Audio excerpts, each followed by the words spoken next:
Bien, vamos a comenzar este programa dedicado a hacer preguntas sobre la fe. Todos los hombres, queramos o no, llevamos una serie de preguntas en el corazón en torno a la fe. Por ejemplo, ¿se puede demostrar la existencia de Dios, sí o no? ¿Existe el alma humana?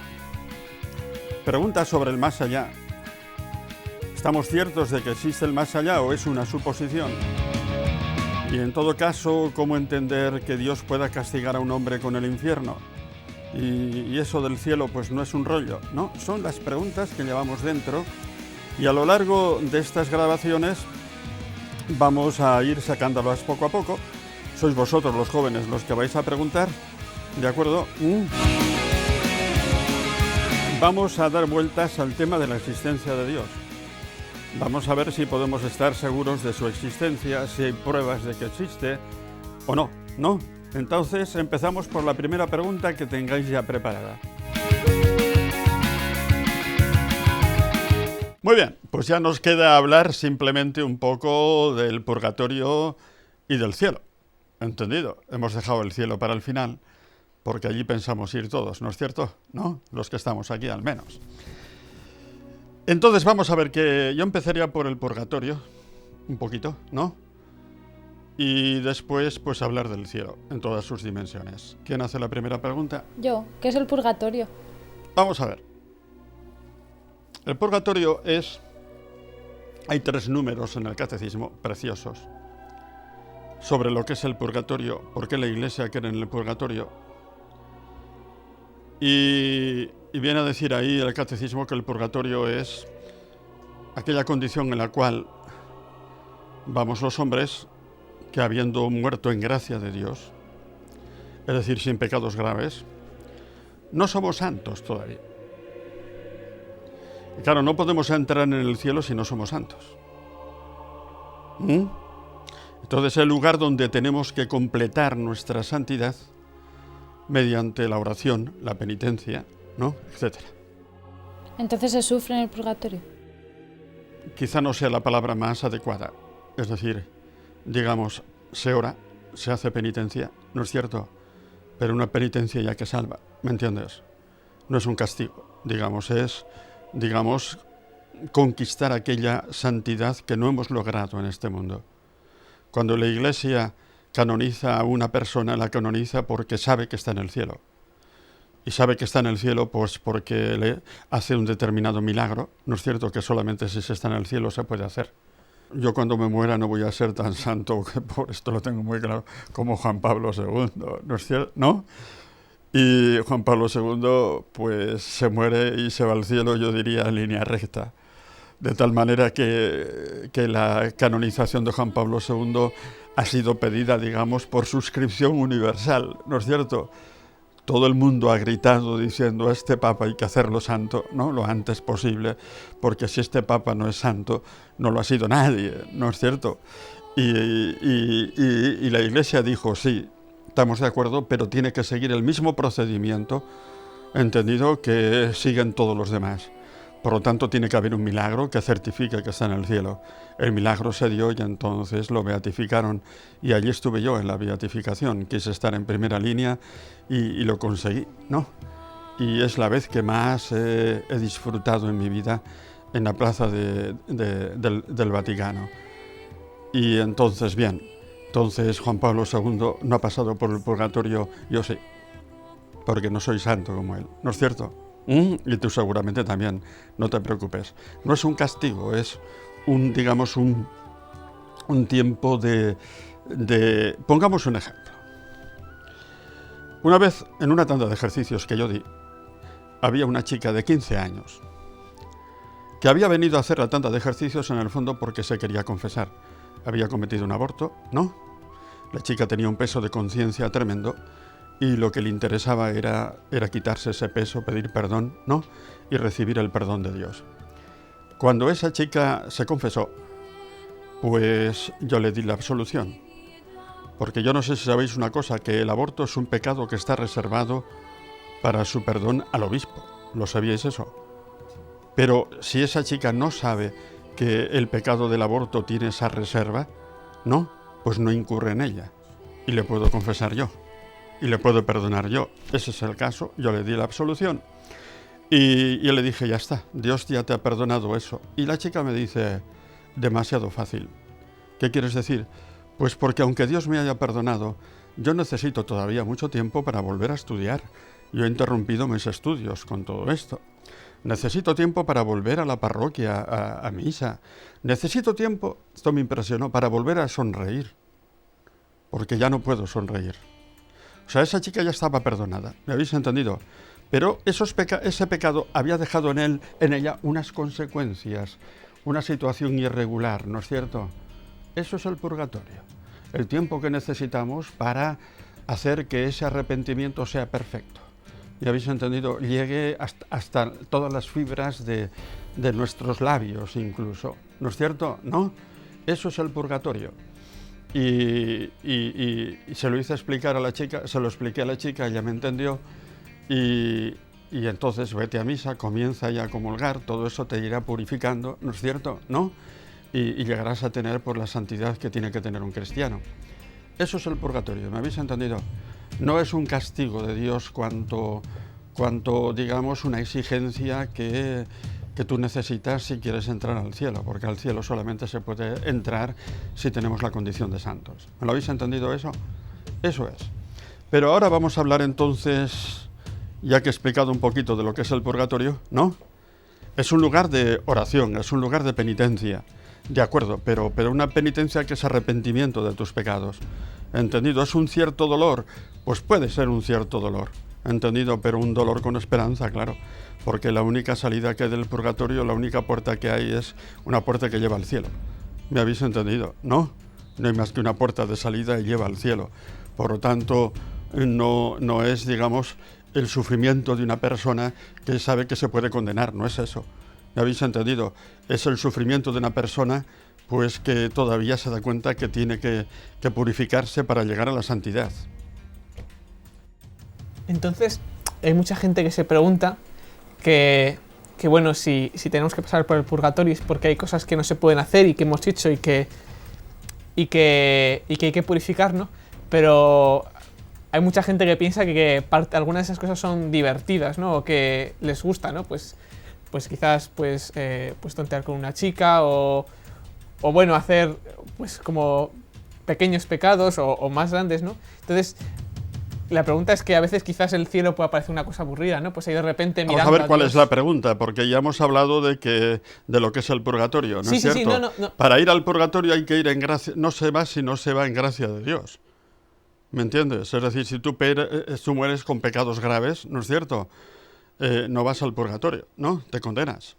Entonces ya hemos hablado del infierno suficientemente, ¿no? Ahora tendríamos que hacer la pregunta de ¿qué es eso del cielo? Mi pregunta era eso, que efectivamente, ¿no? Pues que tiene que haber una purificación porque eso es incompatible con el cielo, ¿no? Entonces mi pregunta es que haya mucha gente o que eso le puede parecer un poco aburrido, ¿no? El estar en el cielo, pues mirando a Dios. Bueno, entonces la pregunta es, hay que concretar la pregunta, si eso del cielo es un aburrimiento. Eso es. Si eso de la visión de Dios es un rollo. Sí. ¿Entendido? Es de mucha gente que dice, bueno, no. Es como aquella anciana que se estaba muriendo y le dice, no se preocupe, que usted ahora se muere, pero se va al cielo. Y dijo, sí, pero como en casa, en ninguna parte, ¿no es cierto? Es gente que dice, bien, pues eso de la visión de Dios es un aburrimiento, esa sería la pregunta, ¿no? Sí. Yo respondería lo siguiente. El hombre tiene una tendencia al infinito. Y decía Santo Tomás, a una belleza infinita. A una bondad infinita, que solamente puede ser la visión de Dios. ¿Entendido? Porque el hombre hace la experiencia de que en este mundo todo lo que logra es limitado, ¿no? Y le queda siempre sed de más. Tú dices, si consigo pues terminar la carrera va a ser el día más feliz de mi vida, y al día siguiente tienes que volver a empezar, ¿no es cierto? Y dice Santo Tomás, siempre nos pasamos la vida comenzando, y eso significa que el hombre tiene una sed infinito. Y solamente descansará cuando llegue a la belleza infinita. Es aquello que decía San Agustín, nos has hecho Señor para ti y nuestro corazón está inquieto hasta que descanse en ti. Eso es un aburrimiento. Yo os diría una cosa, no. ¿Y por qué? Pues porque lo puedo decir. Primero porque lo sé, pero segundo porque me lo imagino. Y me lo imagino porque soy montañero. Así es. Es decir, yo me llevo a los muchachos a las montañas, ¿no es cierto?, a hacer campamentos, porque las montañas tienen una belleza, ¿no es cierto?, en muchos lugares, en los Pirineos, en los Alpes, pues que a los chicos les cambia por dentro, les da una alegría, una paz. Solemos ir a una zona de Suiza que es a la base de 3 montañas de 4.000 metros, el Eiger, el Mönch y el Jungfrau, y ahí empiezan los glaciares, ¿no? Nosotros nunca entramos en los glaciares, pero bajamos del Jungfrau una bajada hasta un valle que se llama Lauterbrunnen, y eso es lo más bonito que he visto yo en mi vida. ¿No es cierto? ¿No? Entonces muchas veces yo ante esos paisajes, pues me paro y rezo a solas diciendo, Señor, ¿cómo será tu belleza? ¿No es cierto? Si esto es una criatura tuya. Y es que muchas veces haciendo esa bajada los chicos me han dicho, Sayes, vamos a parar aquí, vamos a rezar un momento, ¿no? Y digo, bueno, nos paramos, ¿qué queréis que recemos? No, en silencio, viendo esta belleza. Y entonces pues digo, ¿cómo será la belleza de Dios? ¿No es cierto? Yo me la imagino porque soy montañero, la belleza de Dios, ¿me entiendes? ¿No? Y entonces a veces me cuesta arrancar a los chicos ahí, que tenemos que seguir, venga a coger las mochilas, que no tenemos tiempo, que tenemos que bajar a Lauterbrunnen. Lauterbrunnen significa pues una fuente que hace ruido, Lauter, ¿no? En alemán. Y es que es una cascada impresionante que cae encima de un pueblo, al lado de un pueblo, ¿entendido? Y detrás de la iglesia, que es una preciosidad, con una torre preciosa, y ahí, digamos, nos paramos y eso, pues indudablemente a mí me hace pensar en la belleza de Dios. Yo soy montañero y tengo, por lo tanto, imaginación para imaginarme la belleza de Dios, ¿me entiendes?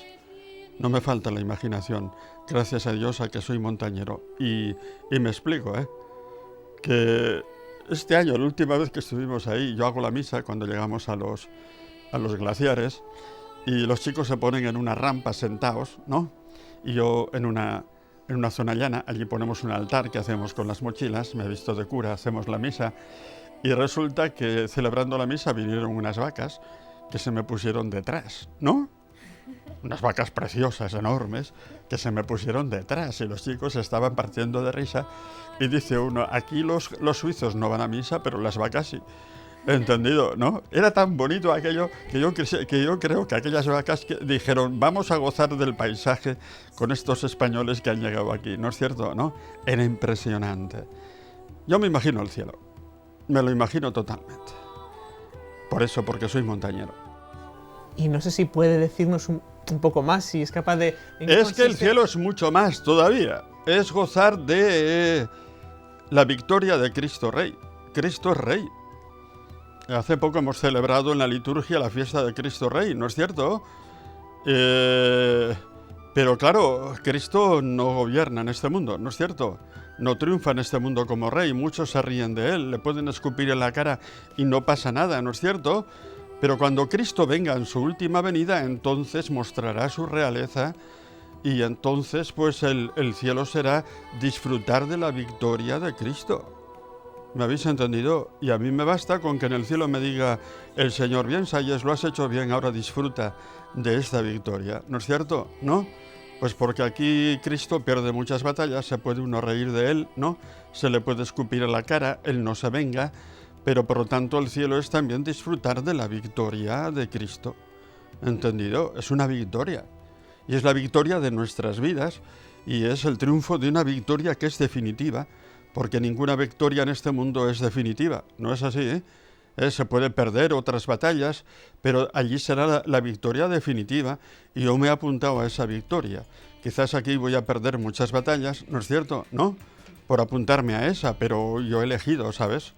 He elegido y yo digo, yo me apunto a esa otra que será la definitiva y será pues por lo tanto disfrutar de Cristo Rey. Mira, hay unas iglesias románicas en Cataluña que son una preciosidad. En el Valle de Taüll, San Clemente de Taüll. ¿Os suena? Y esa de San Clemente de Taüll tiene un Cristo Pantocrator románico en todo el ábside, ¿sabéis? Una preciosidad. Y cuando llegamos allá, yo a los chicos les hablo de la realeza de Cristo. Mirad, Pantocrator significa que es el Señor de todo el mundo, ¿no? De todas las cosas, pantos, ¿no? Entonces, pues aquí Cristo, ese Cristo lo pintaban en el siglo XII porque sabían que Cristo era el rey. No es así. Y aquí está la pintura, pero ciertamente, pues Cristo aquí no reina. Muchachos, yo me apunto al cielo, que es el reino de Cristo definitivo. Yo me apunto al cielo. Y nos sentamos allá un rato y les hablo de eso, ¿no? De la victoria definitiva de Cristo. San Clemente de Taull, que tiene una torre románica que es una preciosidad. ¿Y esa victoria de Cristo en qué me afecta a mí? Si tú no sabes lo que es una victoria, muchacho, yo no te lo explico. Coges un diccionario y buscas la palabra victoria. ¿Entendido? No. La victoria significa que ya no tengo enemigos, que están vencidos todos. El pecado, el sufrimiento, la muerte. ¿Me entiendes? ¿No? O sea, que la victoria de que Cristo... es un gozo ya definitivo. O sea, que la victoria de Cristo es como mi victoria sobre todos mis males. Sí. Participar de la victoria de Cristo, que es el que ha hecho posible que nosotros podamos vencer el pecado, el sufrimiento y la muerte. ¿Entendido? Eso pero es. ¿qué más realidades hay en el cielo? Porque yo creo que el sufrimiento... Vamos a ver, tú te vas a preguntar, Miriam, una pregunta seguro. Sí. ¿Conoceremos a nuestros parientes si están en el cielo? Sí, o si una madre Contestamos ve esa que su hijo está en el infierno. Eso es. Si sufre. Pero vamos a empezar poco a poco. ¿Conoceremos a nuestros parientes en el cielo, suponiendo que ellos estén? Sí. Y San Cipriano, en el siglo III, San Cipriano fue un gran obispo que murió mártir y fue obispo de Cartago, en el norte de África, ¿no? En el siglo III. Y San Cipriano dice, claro que conoceremos a los nuestros. Claro que sí, disfrutaremos de su presencia, y emplea palabras tremendamente consoladoras, y disfrutaremos de su presencia, y dice él, incluso con un lenguaje muy material les podremos abrazar, ¿entendido? ¿No? Porque son nuestros parientes, y tal, así. Pero es que incluso el Concilio Vaticano II también dice algo parecido. Dice en la Constitución Gaudium et Spes sobre la Iglesia en el mundo, dice, no se equivocan los hombres cuando sienten dentro de sí mismos una ansia de inmortalidad, y tampoco se equivocan cuando desean en lo profundo de su ser encontrarse con los suyos en el cielo. ¿Entendido? ¿No? Eso lo dice el Concilio Vaticano II y es muy bonito. Y es lógico, Miriam, ¿por qué? Porque en el cielo somos todos una familia, ¿sí o no? No hay familias separadas como aquí. Somos todos una familia, el cuerpo de Cristo, ¿no es cierto? Y los miembros de una familia se conocen todos, ¿sí o no? Por lo tanto, pues conoceremos a los nuestros si están en el cielo. Pero tú, que eres muy lista, apuntas más allá. Y si una madre no tiene allá a su hijo porque se ha condenado, ¿contestamos esa pregunta, sí o no? Pues yo os diré, yo sé una cosa, que en el cielo no se puede sufrir. Una madre que está gozando de la visión de Dios no puede sufrir. No sé más, pero tampoco menos. ¿Me has entendido? No sé más, pero tampoco menos. Sé que esa mujer no puede sufrir. No sé más, pero tampoco menos. ¿Queda claro? Y entonces, pues ciertamente eso será el cielo para nosotros. Y es más todavía, San Pablo tiene una afirmación en la carta a los Romanos, capítulo 8, diciendo que este mundo está como sometido a la vanidad por uno que lo sometió, el demonio, ¿no? Pero anda también anhelando, como con dolores de parto, ser transformada en la gloria de Cristo, este mundo. Es un texto precioso, y entonces aquí parece insinuar San Pablo que este mundo no va a ser aniquilado, sino que va a ser transformado en gloria, ¿no es cierto? ¿No? Y que también pues va a participar en el triunfo de Cristo. Ahí me falla la imaginación, ¿me entiendes? Así como no me falla la imaginación al imaginarme la belleza de Dios, ¿no? Me falla la imaginación aquí. Pero una cosa muy bonita. Yo cuando tenía 20 años pasé un verano en Inglaterra, ¿no? Y era estudiante, seminarista, y me fui a la Torre de Londres, que seguramente conocéis también. Y en esa Torre de Londres hay una prisión ahí donde estuvieron presos muchos mártires católicos, ¿no? Que fueron asesinados, matados, porque querían mantener su fidelidad a Roma. Ocurrió que Enrique VIII, el rey de Inglaterra, que estaba casado legítimamente con Catalina de Aragón, quería que el Papa le concediese digamos, la posibilidad de casarse con Ana Bolena, que era una cortesana, ¿no?, de la que él estaba enamorado. El Papa le dijo que no, que su matrimonio era legítimo y se separó de la Iglesia Católica. Entonces, a todos aquellos que quisieron ser fieles a Roma, pues allá estaba el famoso Tomás Moro, que sabéis quién era, ¿no? Pues de él dijo Erasmo que era el hombre más culto que había tenido Inglaterra en toda su historia. Dijo Erasmo. Y, por ejemplo, otro como el obispo de Londres, John Fisher, al que yo le he leído un libro que tiene sobre la Eucaristía, que es una preciosidad.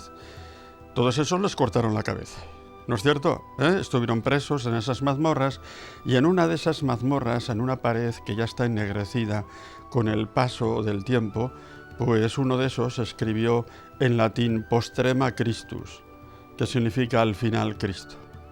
Les iban a cortar la cabeza, ¿no es cierto? Pero decían, al final está Cristo, que ha vencido la muerte. Es bonito ser cristiano porque podemos decir al final Cristo, ¿no es cierto? Pues bueno, hemos terminado, ¿no? Y entonces podemos decir que después de todos estos debates que hemos tenido sobre la fe, podemos decir al final Cristo, ¿no es cierto? No sé si nos vamos a volver a ver, ¿no? Pero nos veremos en el cielo. Yo pienso ir. ¿De acuerdo? ¿Quién se apunta? Yo. ¿Os apuntáis los tres? Pues al final Cristo, aunque no nos veamos, ¿no es cierto? ¿No? Allí nos reconoceremos. Allí os espero. Yo me moriré antes porque soy más viejo, ¿no es cierto? ¿No? Y nos veremos allí. Pues nada más.